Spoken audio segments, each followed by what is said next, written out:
নমস্কার, আপনারা দেখছেন বুবা এসপি চ্যানেল। চলে এলাম আজকে একটা নতুন ভিডিও নিয়ে অনেক দিন পর। তো আজকের ভিডিওতে আমি আপনাদের দেখাবো কিভাবে আপনারা ইউকো ব্যাংকের থ্রেশহোল্ড লিমিট বাড়ানোর জন্য যে অ্যাপ্লিকেশান ফর্মটা ফিল আপ করতে হয়, সেই অ্যাপ্লিকেশান ফর্মটা আমি আজকে আপনাদের ফিল আপ করে দেখাবো। তো প্রথমে আপনাদের জানতে হবে যে এই থ্রেশহোল্ড লিমিট ফর্মটা কী জন্য আপনারা ব্যাংকে জমা দেবেন। দেখুন, আপনারা যখন অ্যাকাউন্ট খুলেছিলেন তখন অ্যাকাউন্ট ফর্মে একটা অ্যানুয়াল ইনকামের অ্যামাউন্ট লিখেছিলেন। তো সেই অ্যামাউন্টটা যখন আপনার এক্সিড করে যাবে ট্রানজ্যাকশান, তখন ব্যাংক আপনাকে বারবার মেসেজ পাঠাবে যে আপনার থ্রেশহোল্ড লিমিটটা এক্সিড করে গেছে, আপনি ব্যাংকে এসে থ্রেশহোল্ড লিমিটটা বাড়িয়ে নিন, নাহলে আপনার ট্রানজ্যাকশানে রেস্ট্রিকশান পড়ে যেতে পারে। তো এই জন্য আপনি ব্যাংকে তখন এই ফর্মটা জমা দেবেন। তো ফর্মটা কীভাবে ফিল আপ করবেন চলুন আমরা দেখে নিই। দেখুন, প্রথমে লেখা আছে application form for increasing threshold limit. ঠিক আছে, তো প্রথমে কী আছে না, প্রথমে আছে নেম অফ দ্য ব্রাঞ্চ। আমার ব্রাঞ্চের নাম হচ্ছে কানলা। আপনার যেটা হবে আপনি সেটা এখানে দিয়ে দিলেন। তারপর কাস্টমার আইডি, এটা আপনি দিতেও পারেন, যদি জানা থাকে তাহলে দেবেন, না হলে না দিলে কোনো অসুবিধা নেই। তারপর নেম অফ অ্যাকাউন্ট হোল্ডার, আমি যেমন দিয়েছি বুবাইরে, আপনার নামটা আপনি এখানে দিয়ে দেবেন। অ্যাকাউন্ট নাম্বার, আপনার অ্যাকাউন্ট নাম্বারটা ভালো করে চেক করে এখানে দিয়ে দেবেন। তারপরে অ্যাড্রেস, এখানে আপনার ফুল অ্যাড্রেসটা আপনি এখানে দেবেন। আমি যেমন দিয়েছি village plus post Pindira, pin number আমার 712146, ডিস্ট্রিক্ট পূর্ব বর্ধমান। আপনি এইভাবে আপনার যে ফুল অ্যাড্রেস সেটা আপনি এখানে দিয়ে দেবেন।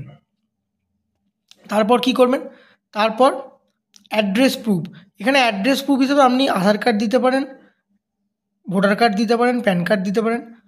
আচ্ছা, তার নিচে আছে প্যান নাম্বার। প্যান নাম্বার, আপনি আপনার প্যান নাম্বারটা ভালো করে চেক করে এখানে দিয়ে দেবেন। তারপর মোবাইল নাম্বার, যে মোবাইল নাম্বারটা আপনার ব্যাংকে দেওয়া আছে বা ব্যাংকের অ্যাকাউন্টের সঙ্গে লিঙ্ক করা আছে সেই নাম্বারটা এখানে আপনি দিয়ে দেবেন। তারপর ইমেল আইডি, যদি আপনার ইমেল আইডি থাকে তাহলে আপনি দেবেন, আর যদি না থাকে কোনো অসুবিধা নেই। এবার হচ্ছে অকুপেশন, আমি এখানে যেমন দিয়েছি স্টুডেন্ট, আপনি এখানে চাকরিজীবী হলে চাকরিজীবী দেবেন, ব্যবসায়ী হলে ব্যবসায়ী দেবেন, বা অন্য কোনো ক্ষেত্রে যদি যুক্ত থাকেন আপনার যেটা অকুপেশন আপনি সেটা এখানে দিয়ে দেবেন। তারপরে দেখুন আছে ওল্ড অ্যানুয়াল ইনকাম বা অ্যানুয়াল টার্নওভার। এটা আপনি যখন ফর্ম ফিল আপ করেছিলেন অ্যাকাউন্ট খোলার জন্য তখন আপনি দিয়েছিলেন। এখন যদি আপনার সেটা মনে থাকে তাহলে আপনি এখানে দেবেন, যদি আপনি ভুলে গিয়ে থাকেন সেক্ষেত্রে এটা যদি আপনার না মনে থাকে তাহলে দেবেন না, কোনো অসুবিধা হবে না। তারপর নিউ অ্যানুয়াল ইনকাম, বা অ্যানুয়াল টার্নওভার। ধরুন আমার আগের অ্যানুয়াল ইনকাম ছিল 10,000, তো আমার সেটা বেড়ে হয়ে গেছে এখন 20,000, তাই আমার নিউ অ্যানুয়াল টার্নওভার আমি করেছি 20,000। সেটা ধরুন কারো যদি 50,000 হয় সেটা বেড়ে 1 লাখ হয়েছে, বা কারুর 1 লাখ ছিল সেটা বেড়ে 2 লাখ হয়েছে, সেরকম আপনারা এরকম দিয়ে দেবেন। তারপরে এখানে চেয়েছে দেখুন reason for increasing annual income, কী কারণে আপনার অ্যানুয়াল ইনকামটা বেড়েছে।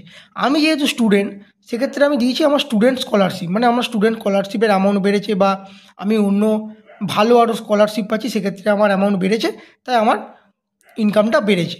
আপনি যদি বিজনেসম্যান হন তাহলে আপনার কোন ক্ষেত্রে টাকা বাড়ছে সেটা আপনি দিতে পারেন। আপনি যদি চাকরিজীবী হন তাহলে আপনার স্যালারি ইনক্রিজ হয়েছে সেটা আপনি এখানে দিয়ে দিতে পারেন। মানে মোট কথা আপনার কী কারণে টাকাটা বাড়ছে তার একটা ভালো পোক্ত রিজন আপনি এখানে দিয়ে দেবেন। তারপর নিচে document for increasing threshold declaration, এখানে ওই যে বললাম এখানে অ্যাড্রেস প্রুফ আপনি আধার কার্ড দিয়ে দেবেন, আধার কার্ড দিলে সবথেকে ভালো হবে। তারপর ডেট, যে ডেটে আপনি ফর্মটা জমা দেবেন সেই ডেটটা এখানে দিয়ে দিলেন। কাস্টমার সিগনেচার, এখানে আপনি আপনার সিগনেচার একটা করে দেবেন। আচ্ছা, তারপরে যেটা আছে দেখুন নিচে ফর অফিস ইউজ, তারপর দেখুন নিচে আছে ফর অফিস ইউজ, সেক্ষেত্রে এগুলো আমরা কিছু করব না, এখানে অফিসে করব। তাহলে আমাদের ফর্মটা ফিল আপ করা হয়ে গেল। আশা করি আপনারা বুঝতে পেরেছেন কীভাবে আপনি আপনার ব্যাংকের থ্রেশহোল্ড লিমিটটা বাড়িয়ে নেবেন।